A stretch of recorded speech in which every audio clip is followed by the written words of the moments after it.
इस सेशन में बच्चों हम लोग डेफिनेट इंटीग्रल्स की वैल्यू को सब्स्टिट्यूशन मेथड से निकालना सीखेंगे।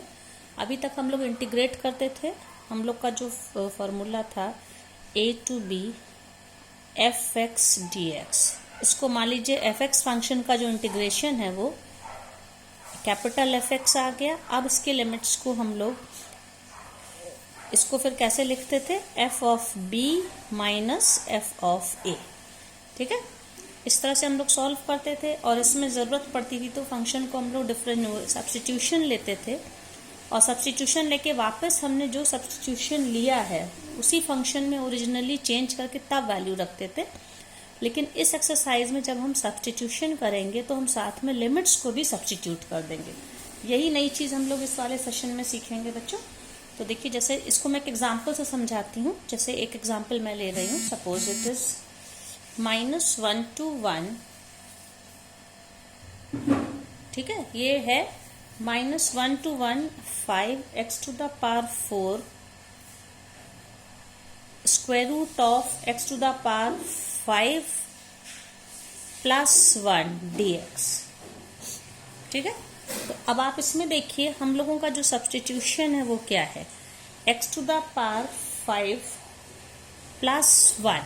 अगर हम लोग इसको t मान लें, ठीक है, तो क्या हो जाएगा 5x to the power 4 dx, क्योंकि 1 का डिफरेंशिएशन 0 हो गया, dx is equals to dt, या x to the power 4 dx is equals to 1/5 dt।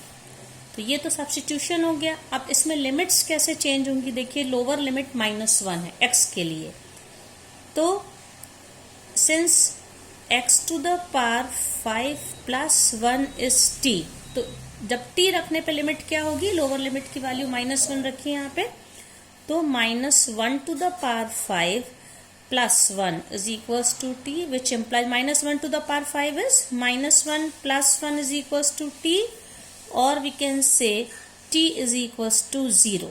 तो फंक्शन की लोअर लिमिट t पे 0 हो गई। ठीक है, इसी तरह से अब हम लोग अपर लिमिट लेंगे। Same function we copy x to the power 5 plus 1 is equals to t, और x की जगह पे अब हम लोग क्या रखेंगे, अपर लिमिट 1। तो क्या हो जाएगा ये, this function will become 1 to the power 5 plus 1 is equals to t। So 1 plus 1 is how much, 2। It means t is equals to 2। तो इसकी लिमिट जो x, जब ये function in terms of x था तो लिमिट थी -1 to 1, अब ये लिमिट क्या हो गई है, 0 to 2।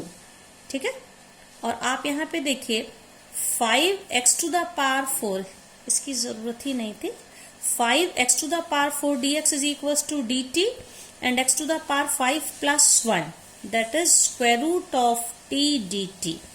ये हमको सिंपली मिल गया, t के फॉर्म में मिल गया और लिमिट्स भी t में है। तो अब इसका इंटीग्रेशन क्या हो जाएगा, basically this is t to the power half. ठीक है, t to the power half है, तो ये क्या हो जाएगा, t to the power half का इंटीग्रेशन क्या हो जाता है, 1/2 plus 1 that is 3/2 divided by 3/2, और इसमें लिमिट्स लग जाएंगी 0 to 2। तो ये नंबर क्या हो गया, 2/3 t to the power 2/, तो इस वैल्यू को जब हम लोग रखेंगे तो ये क्या हो जाएगा, t to the power, t की जगह पे क्या रख देंगे, 2 to the power 3/2 माइनस 0 रखना, 0 to the power 3/2, ये हो गया।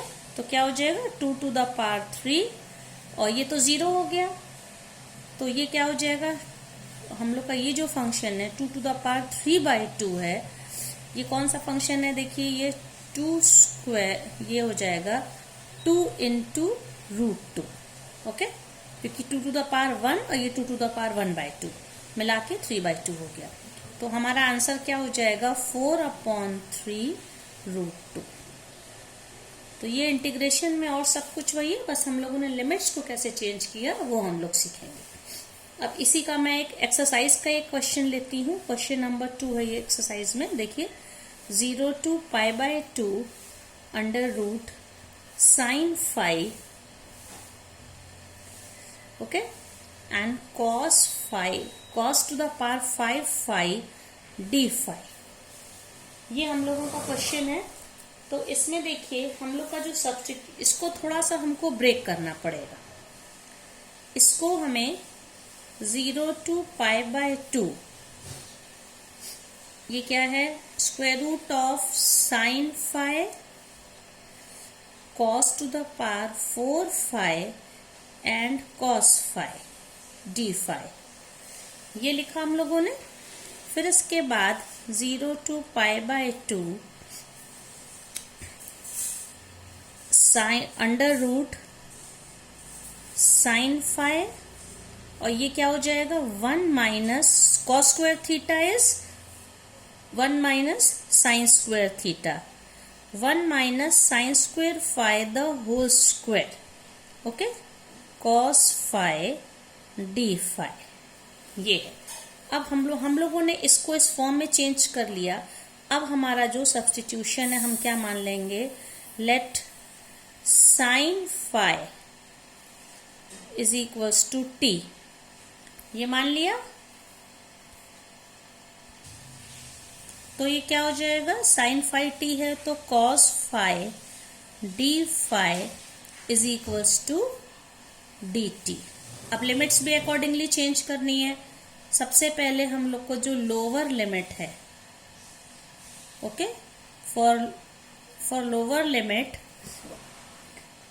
क्या करना पड़ेगा, देखिए लोअर लिमिट यहाँ पे 0 है क्वेश्चन में, तो मतलब कि फाई की जगह 0 रखिए, sine 0 is equals to T.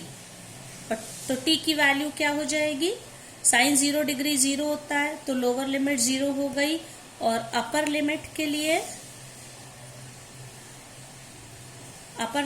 क्या लिखना पड़ेगा, हमारा जो सब्स्टिट्यूशन साइन फाई है, यहाँ पे अपर लिमिट की वैल्यू π/2 है, तो sine π/2 is equals to T, sine phi is equals to T, it means sine π/2 is equals to T, और we can say T sine 90 degree is 1, T is equals to 1।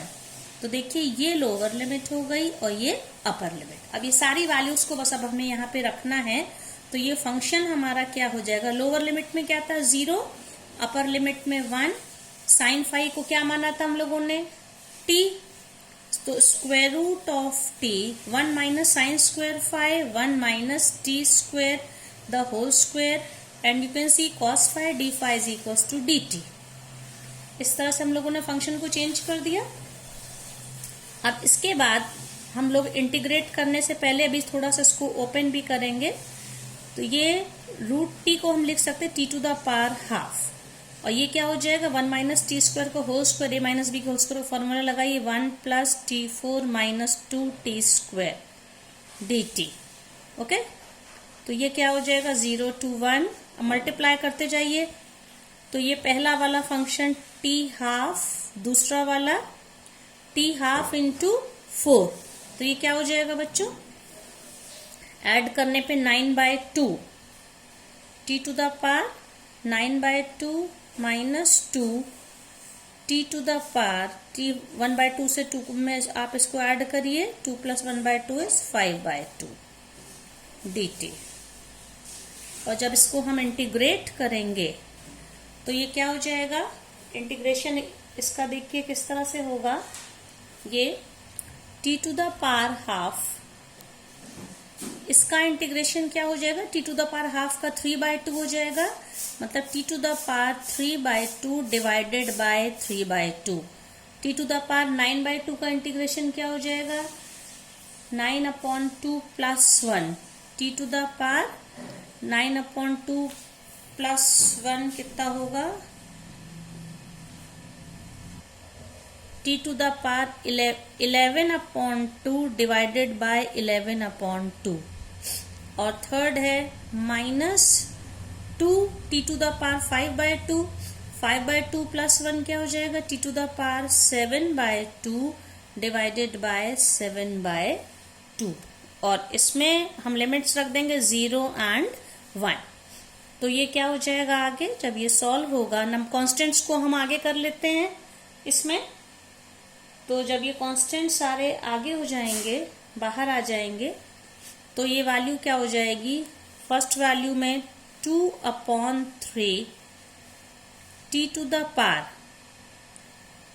3/2 value है 0 1 plus ये क्या हो जाएगा 11/2 है 11/2 क्या हो जाएगा 2/11 t टू द पावर 11/2 ये भी 0 1 माइनस 2 इंटू अब ये 7/2 ऊपर जाके 2/7 और ये क्या हो जाएगा t टू द पावर 7/2 इसका भी क्या हो जाएगा 0 and 1। तो आप क्योंकि अब इसमें एक बार हर लिमिट में 1 वैल्यू रखनी है और एक बार 0 और आप देखिए 0 रखने से क्या हो जाएगा ये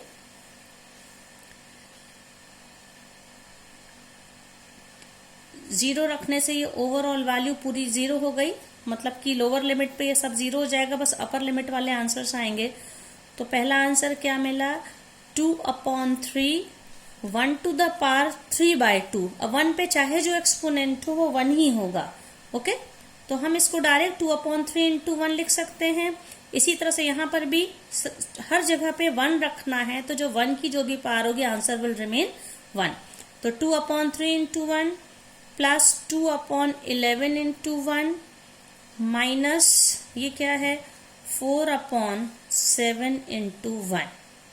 तो ये ओवरऑल आंसर क्या हो गया 2/3 प्लस 2/7 माइनस 11/7। और इसको जब हम लोग सॉल्व करेंगे तो ये ओवरऑल वैल्यू क्या मिल जाएगी, एलसीएम जब हम लोग ले लेंगे तो ये आएगा 64/231।